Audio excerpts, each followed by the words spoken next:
Hi hello friends, എല്ലാ കൂട്ടുകാർക്കും പുതിയൊരു റിവ്യൂയിലേക്ക് സ്വാഗതം. അപ്പോൾ ഈ ആഴ്ച നമ്മൾ കാണാൻ പോകുന്നത് ഷ്യാമിന്റെ കള്ളത്തരങ്ങളൊക്കെ ശ്രുതി കണ്ടുപിടിക്കുന്നതാണ്. അതിനുശേഷം കാണിക്കാൻ പോകുന്നത് ലാവണ്യ സ്വയമായിട്ട് തന്നെ അശ്വിന്റെ ജീവിതത്തിൽ നിന്ന് ഇറങ്ങിപ്പോണ ഭാഗവും കാണിക്കുന്നുണ്ട്. പിന്നീട് നമ്മൾ എല്ലാവരും പ്രതീക്ഷിച്ചിരിക്കുന്ന ഒരു ഭാഗമാണ് നമ്മുടെ അശ്വിൻ തന്നെ കാര്യങ്ങളൊക്കെ കണ്ടുപിടിക്കുകയാണ്. ശ്യാം ഒരു കള്ളനാണ്, ശ്യാം ഒരു ചതിയനാണ്, ശ്രുതിനെ സ്വന്തമാക്കാൻ വേണ്ടിയിട്ട് പലതും കാണിക്കുന്നുള്ള കാര്യങ്ങളൊക്കെ അശ്വിനെ മനസ്സിലാവാണ്.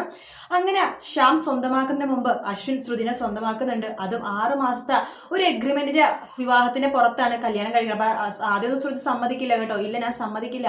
നിങ്ങൾ എന്താ വിചാരിച്ചത്, കല്യാണം എന്ന് പറഞ്ഞാൽ തമാശയാണെന്നോ, 6 മാസം നിങ്ങളുടെ ഭാര്യയായിട്ട് ഇരിക്കണമെന്നോ, നിങ്ങൾക്ക് എന്താ ഇത് ഒരു കുട്ടിക്കളിയാണെന്നാണ് വിചാരം എന്നൊക്കെ പറഞ്ഞിട്ട് ഭയങ്കര കുറ്റപ്പെടുത്തുമ്പോഴേക്കും നമ്മുടെ അശ്വിൻ പറയുന്നുണ്ട്, അതെ നീ ഇപ്പൊ എന്നെ 6 മാസത്തേക്ക് വിവാഹം കഴിച്ചില്ലെങ്കിൽ നിന്റെ ചേച്ചി ഉണ്ടല്ലോ ഇപ്പൊ ഭയങ്കര സന്തോഷത്തോടു കൂടി തന്നെയാണ് ഇരിക്കുന്നത്. ചേച്ചിയുടെ സന്തോഷമൊക്കെ ഇല്ലാതാവാൻ ഒരു സെക്കൻഡ് മതി, എന്താ അത് വേണോ എന്ന് ചോദിക്കുമ്പോൾ ശ്രുതി ഒന്നും മിണ്ടാതിരിക്കുകയാണ്. അങ്ങനെയൊന്നും വേണ്ടെന്നാണെങ്കിൽ നീ എന്നെ അതെ ഇപ്പൊ ഈ സെക്കൻഡ് എന്നെ വിവാഹം കഴിക്കണം. ഈ സെക്കൻഡോ? അതെ, ഇവിടെ നമ്മുടെ വിവാഹം നടക്കുവാണ് എന്ന് പറഞ്ഞിട്ട് നമ്മുടെ ശ്രുതിയുടെ കഴുത്തിലേക്ക് താലി ചാർത്തിയിട്ട് ശ്രുതിയുടെ നെറ്റിലെ സിന്ദൂരം ചാർത്തി കൊടുക്കുവാണ്. ഭയങ്കര ഷോക്ക് ആവാണ്ട് ശ്രുതിക്ക്. ഇതെല്ലാം ഒരു റൂമിന്റെ ഉള്ളിൽ വെച്ചിട്ടാണ് നടക്കുന്നത്. അവർ പുറത്തേക്ക് വരുമ്പോൾ അവിടെ എല്ലാവരും ഇവരെ കണ്ടിട്ട് അന്തം വിട്ട് നിൽക്കുക കേട്ടോ. അതിവിടെ പ്രീതി ഉണ്ട്, ആകാശുണ്ട്, ആ വീട്ടിലെല്ലാവരും ഉണ്ട്.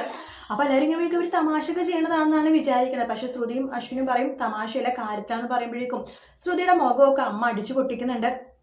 അതിനുശേഷം എല്ലാവരും അശ്വിനെ ശ്രുതിനെ കുറ്റപ്പെടുത്തുവാണ്. നിങ്ങൾ എന്താണ് ഈ കാണിച്ചത്, നിങ്ങളുടെ വിചാരം എന്താണ്, നിങ്ങൾ തമ്മിൽ ഇങ്ങനെ കാര്യം നമുക്കറിയില്ലായിരുന്നു, എന്താണ് ഇതിന്റെ ഉദ്ദേശം എന്നൊക്കെ ചോദിക്കുമ്പോൾ അശ്വിൻ ആ സമയത്ത് ശ്യാമിന്റെ മുഖത്തേക്ക് പോകുമ്പോൾ ശ്യാമിനാകെ ദേഷ്യം വരും കേട്ടോ. കാരണം ശ്യാം ആകെ നോക്കുന്നത് ശ്രുതിയുടെ കഴുത്തിലെ താലിയും നെറ്റിയിൽ സിന്ദൂരം ചാർത്തിയതും കാണുമ്പോഴേക്കും ശ്യാമിനാകെ കൺട്രോൾ തെറ്റി ശ്യാം അവിടെ നിന്ന് ആകെ വയലന്റ് ആവുന്ന ഒരു അവസ്ഥയുണ്ട്. അത് അശ്വിൻ നോക്കി കാണുന്നുണ്ട്. അതിനുശേഷം തന്റെ ചേച്ചിയുടെ ജീവിതം രക്ഷിക്കണം, എങ്ങനെയെങ്കിലും രക്ഷിക്കണം, ശ്യാമിനെ പുറത്താകണം, അതുപോലെ തന്നെ ശ്രുതിയിൽ നിന്നും ശ്യാമിനെ രക്ഷിക്കണം. അത് മാത്രമേ അശ്വിൻ ആ സമയത്ത് വിചാരിച്ചുള്ളൂ കേട്ടോ.